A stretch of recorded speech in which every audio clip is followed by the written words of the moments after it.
임미현의 아침 뉴스.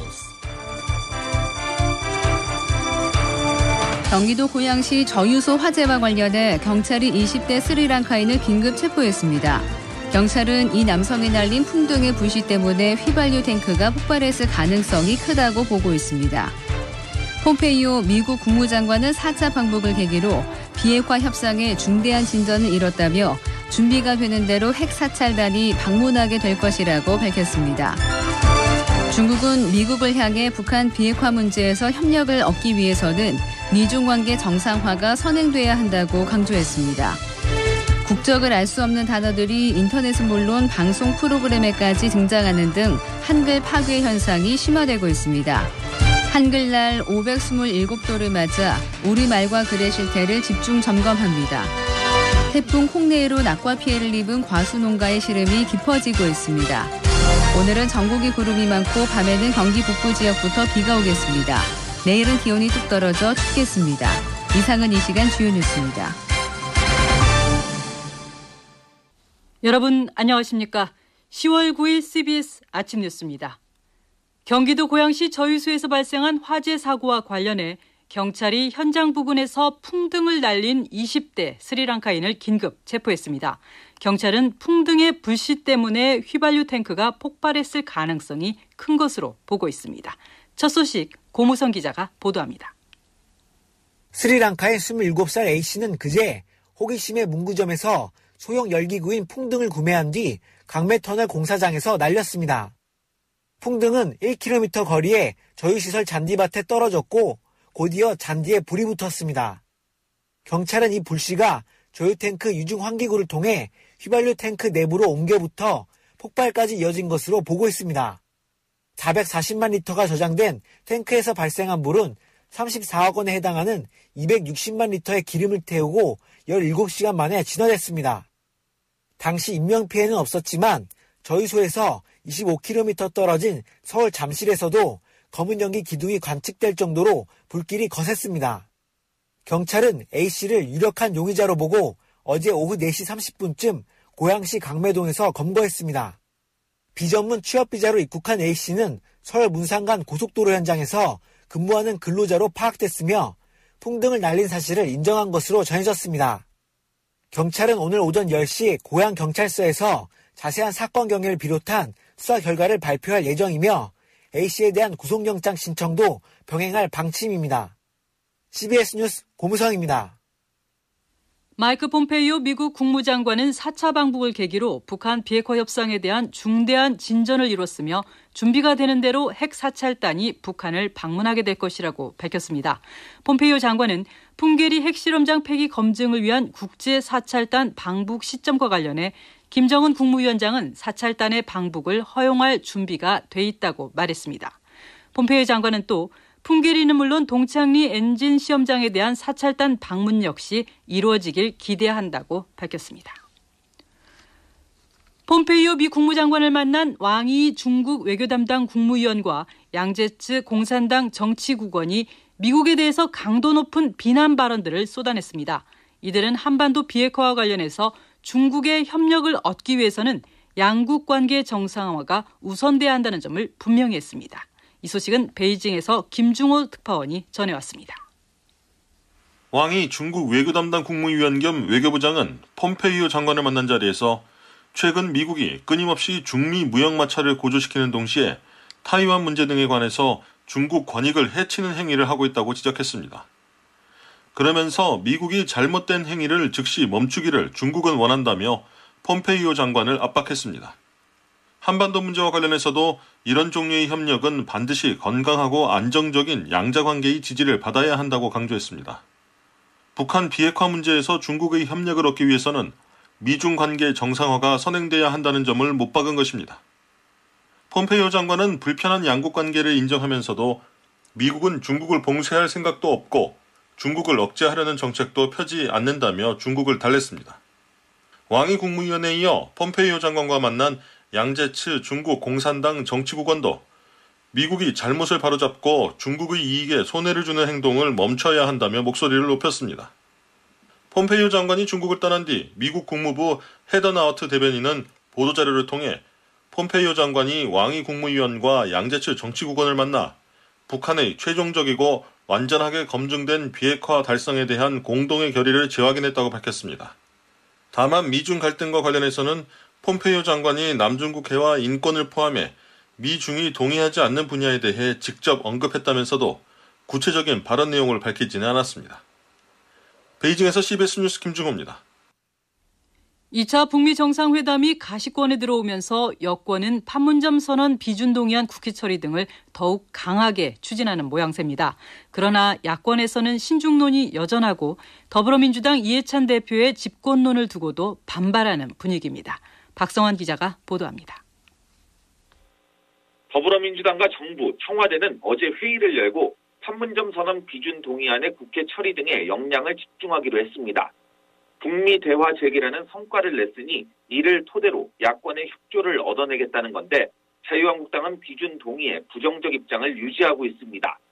비핵화에 뚜렷한 성과가 없는데 현 정부가 경제 협력, 군사 분야에서 너무 이른 대북 유화책을 쓰고 있다는 논리입니다. 민주당 이해찬 대표가 최근 평양 방문 때 북측 인사들에게 정권을 뺏기면 남북 교류를 또 못하기 때문에 절대 뺏기지 않겠다고 말한 것을 두고도 반감이 큽니다. 자유한국당 김병준 비상대책위원장입니다. 그 정권을 갖다 빼앗기지 않겠다는 이야기를 거기 가서 각오를 다지고 그러시는지 이건 좀 어디 때와 장소를 너무 좀 가리지 않으신 것 아닌가 이 유감입니다. 다만 한반도 해빙 기류에 대한 기대 여론도 큰 만큼 한국당은 남북 국회 회담에는 평양에서 열리더라도 참석하는 방안을 검토 중입니다. 이런 가운데 바른미래당은 어제 비준동의 문제에 대한 당론을 정하려 했지만 또다시 불발됐습니다.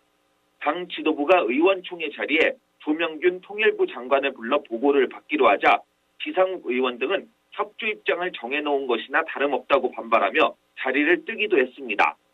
결국 김관영 원내대표는 비준 동의는 국회 대신 대통령이 직접 하는 게 맞다며 진화에 나섰지만 내부 갈등의 불씨는 여전하다는 평가입니다. CBS 뉴스 박성환입니다.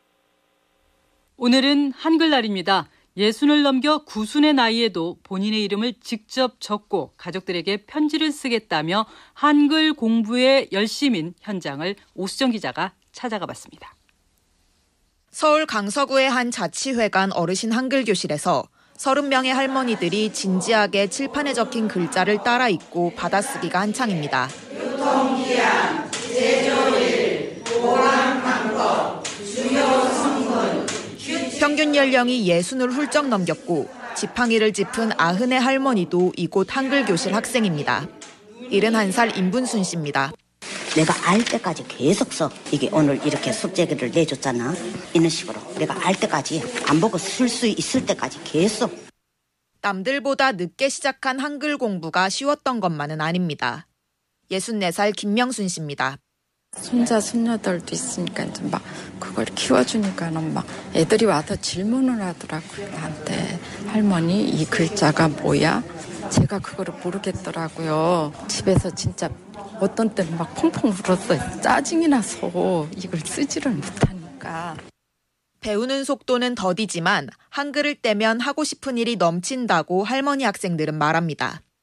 운전면허 시험 보고 싶고 공인중개사 자격증 같은 거 그런 거 한번 도전해보고 싶어요. 내가 지난번에 막내딸이 왔길래 그랬어요. 내가 이번에 공부해가지고 너한테 편지를 써 붙여줄게.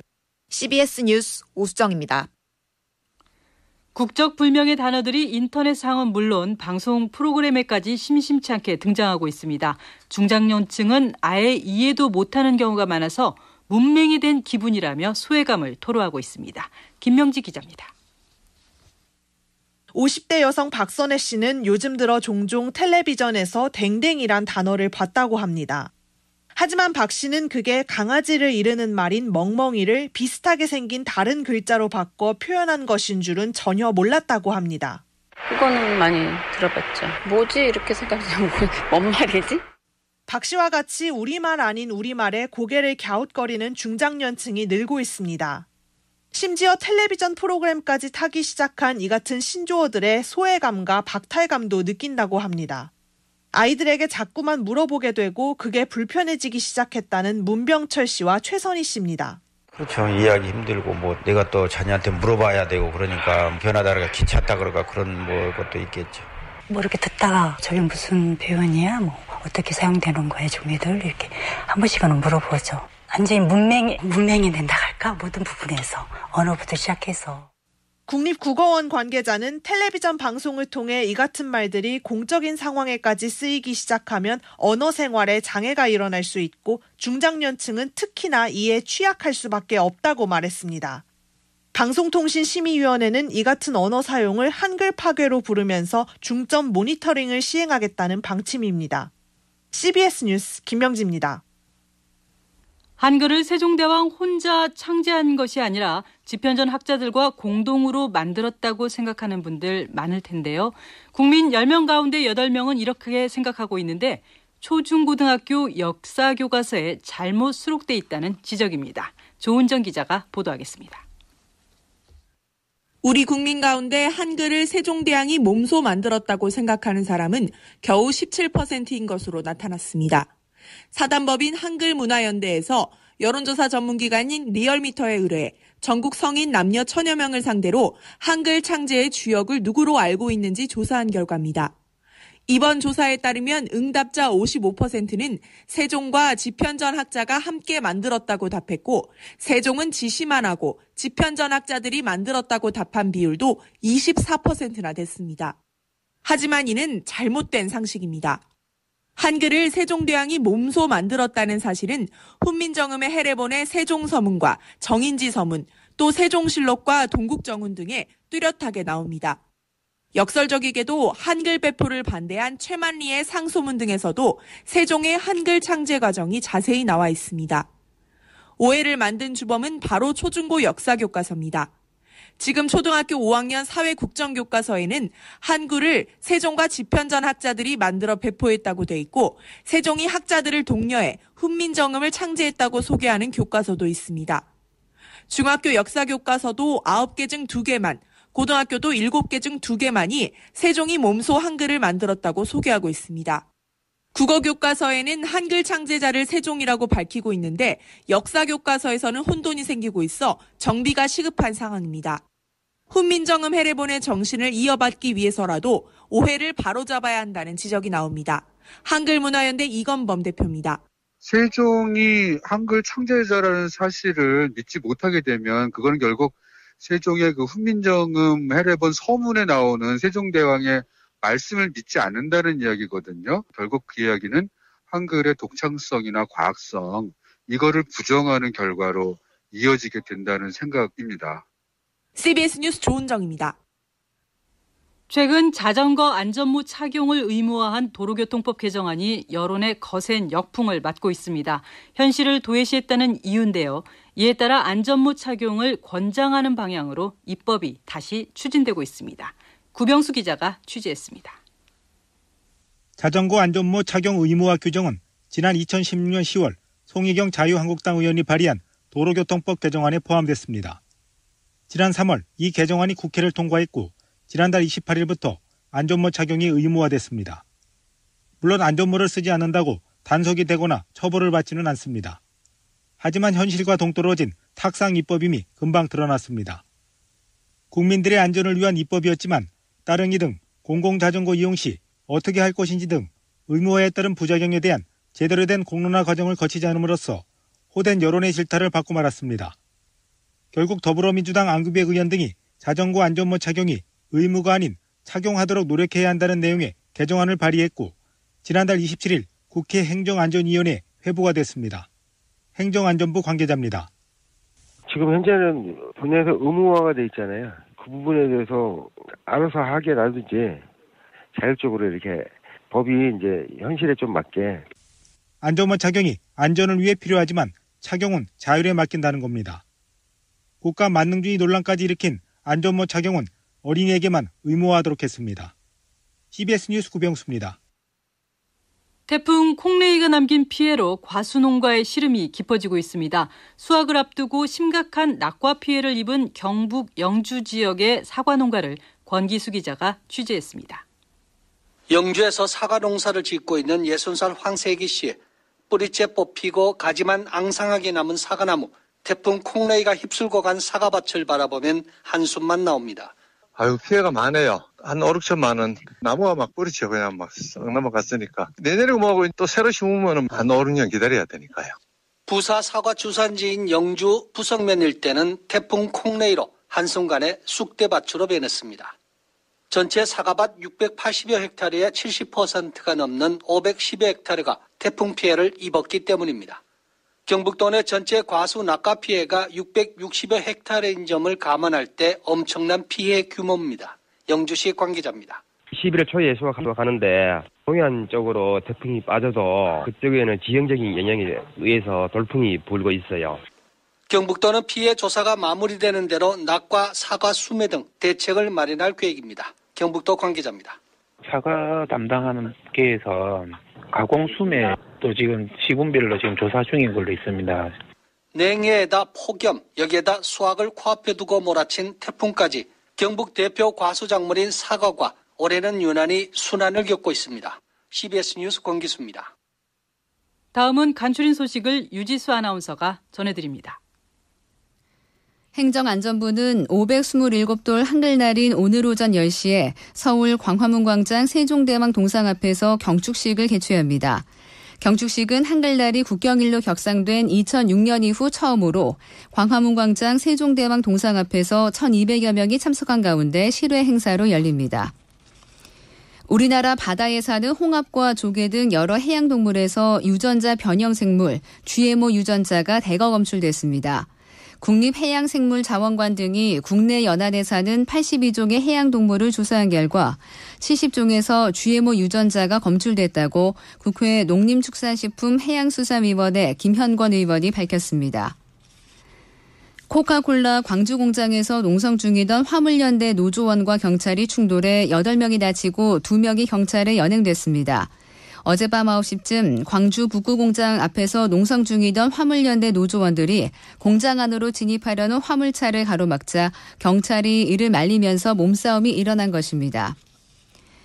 명성교회 부자 세습 논란과 비자금 의혹을 다룬 MBC TV PD수첩에 대한 방송금지 가처분 신청이 기각됐습니다. 금융감독원 직원 4명 중 1명꼴로 투자 시 엄격한 관리를 받아야 하는 주식이나 주가 연계증권 등 신고 대상 금융투자 상품을 보유하고 있는 것으로 나타났습니다. 이른바 존엄사법 시행 이후 무의미한 연명치료를 중단하기로 한 환자가 2만 명을 넘어섰습니다. 지금까지 간추린 소식이었습니다.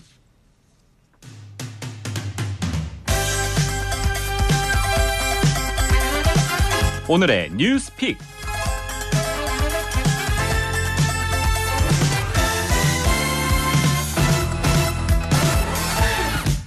화요일 홍 기자의 쏘왓입니다. CBS 노컷뉴스가 직접 고른 경제 뉴스가 우리에게 어떤 영향을 주는지 알아보는 시간입니다. 홍영선 기자 나와 있습니다. 안녕하세요. 네, 안녕하세요. 오늘은 어떤 뉴스 가져오셨습니까? 네, 최근에 카카오페이다, 서울페이다 이런 각종 페이 얘기 언론상에 많이 나오고 있죠. 네. 카카오페이를 포함한 각종 페이로 대표되는 간편 결제 시장이 작년에 비해서 올해 2배 이상 커졌다는 조사도 나왔고요. 그래서 오늘은 페이 이야기를 좀 해보려고 합니다. 네, 좋습니다. 그럼 먼저 페이가 무엇인지 설명해 주시죠. 네, 우리가 흔히 땡땡페이라고 하는 건 간편 결제 서비스를 말합니다. 온라인과 오프라인에서 이제 물건을 살 때 스마트폰에 저장된 생체 정보 또는 신용카드 정보를 이용해서 빠르고 간편하게 결제하는 전자결제 서비스를 통칭하는 거죠. 네, 저도 한번 써봤는데 카드를 등록하고 나면 쓱 하고 결제가 되기 때문에 상당히 편하더라고요. 네, 바로 그 점이 페이 시장이 커지고 있는 원동력입니다. 정보기술의 발달에 따라서 스마트폰이 생활 중심에 자리 잡으면서 더 쉽고 빠르고 간편하게 결제하는 걸 원하는 소비자가 많아지고 있어서죠. 네, 이 페이가 주로 온라인에서 사용이 되잖아요. 그런데 네. 최근 들어서는 오프라인으로까지 영역이 확대되고 있는 것 같아요. 네, 맞습니다. 삼성페이가 이미 단말기를 기반으로 오프라인을 장악하고 있고요. 카카오페이도 2달 전 오프라인에 진출하면서 삼성페이를 바짝 추격하고 있습니다. 벌써 가맹점이 이미 10만 호를 돌파했다고 하는데요. 저도 온라인으로만 카카오페이 결제를 하다가 이번에는 처음으로 오프라인 가맹점을 찾아서 결제를 해봤습니다. 과연 얼마나 편한지 알아보기 위해서인가요? 네, 서울의 한 백화점 식당가에 가서 카카오페이는 가능한지 물어봤는데요. 한번 들어보시죠. 혹시 QR코드 되나요? QR코드요? 네. 결제? 네네. 잠시만요. 어떤 QR코드? 카카오페이는 되나요? 카카오페이도 안 되는 거예요. 안 돼요? 그럼 QR코드는 다 안 되는 거예요? 네, 안 돼요. 여러 곳을 가봤는데요. QR코드요? 라고 생소한 듯 다시 이제 되물으시더라고요. 그러면 되는 곳은 찾았습니까? 네. 물어물어 찾았습니다. 아, 네. 네, 서울시청 인근의 편의점과 카페 두 곳에서 사용해봤는데요. 카카오페이 가맹점 찾기가 워낙 힘들다 보니까 이 노란 카카오페이 표시를 보니까 반갑더라고요. 이 노란 표시가 있어야 카카오페이 가맹점이거든요. 카페 점원이 점포에 있는 QR코드를 찍으면 결제가 된다고 안내를 해줘서 제가 이 핸드폰으로 QR코드를 찍고 이제 그러면 카카오톡 결제가 된 걸 제가 볼 수 있거든요. 네. 그걸 점원에게 보여주면 음료수를 받을 수 있었습니다. 어떤가요? 좀 그냥 설명을 듣기에는 어려워 보입니다. 네, 저도 이제 그냥 듣기로는 좀 어려워봤는데 실제로 사용해 보니까 정말 쉬웠습니다. 아하. 저도 IT를 좀 어려워해서 QR코드를 한 번도 사용해 보지 않았는데요. 하지만 여전히 가맹점 찾기가 너무 어려워서 얼마나 페이 시장이 보편화될지가 관건이겠더라고요. 네, 곧 정부 여당이 추진하는 제로페이도 출시된다고 들었습니다. 서울시가 먼저 추진한다고 해서 서울페이 이렇게 이야기를 하던데 이건 또 어떻게 다른 건가요? 네, 이 서울페이는 소상공인의 결제 수수료를 0으로 하겠다는 목표가 있는 결제 서비스입니다. 네. 모바일 간편 결제, 지금까지 제가 말했던 각종 페이 있잖아요. 카카오페이나 네이버페이, 이 앱 등으로 QR코드를 촬영하면 구매자에서 판매자 계좌로 계좌가 이체되는 결제 서비스를 구축한다는 거죠. 그런데 가만히 설명을 들어보면 만약 서울페이에 카카오페이가 들어온다고 하면 소비자 입장에서는 카카오페이로 결제하는 거나 또 서울페이로 결제하는 거나 사실상 같은 거 아닌가요? 네, 아직 구체안이 나오지는 않았지만 서울시나 카카오페이 측 양측은 결제 방식이 거의 똑같은 것이기 때문에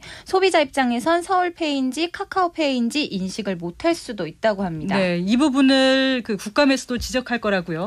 네, 자유한국당 김용태 의원이 내일 모레 열리는 금융위 국정감사에 서울시 행정 일부 시장을 증인으로 불렀는데요. 네. 김용태 의원 얘기 직접 들어보시죠. 서울시는 온갖 군데에 다 하는 식으로 지금 선전을 했는데 이 사람들이 하고 싶은 거는 소위 현금 결제하고 똑같은 체크카드를 얘기하는 거냐 무의미한 얘기하고 있다는 얘기를 제가.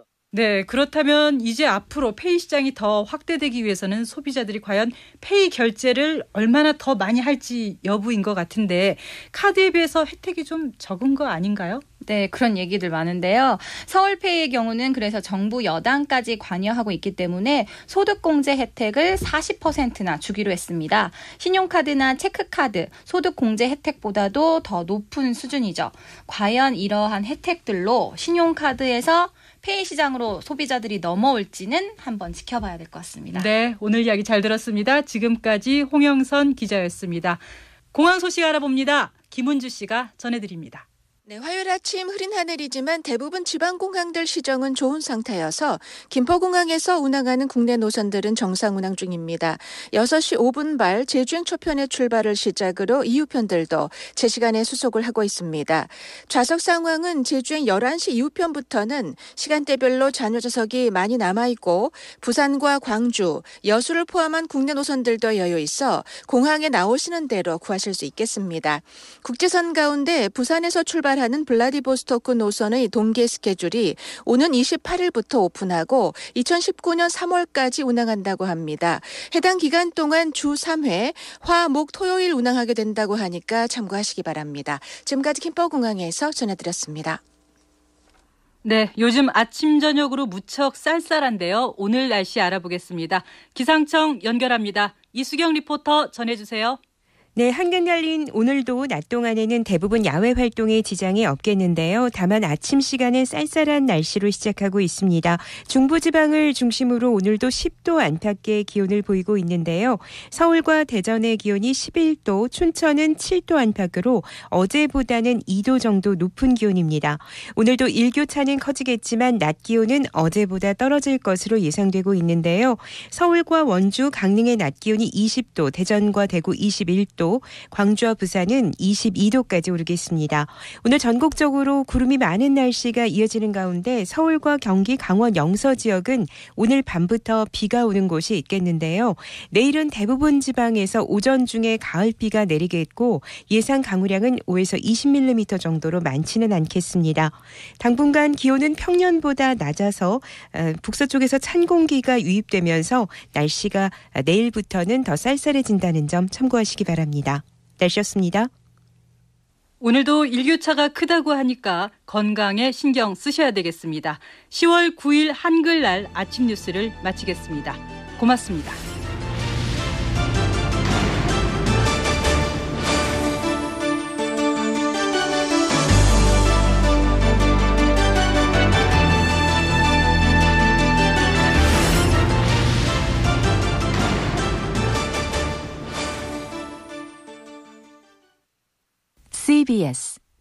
CBS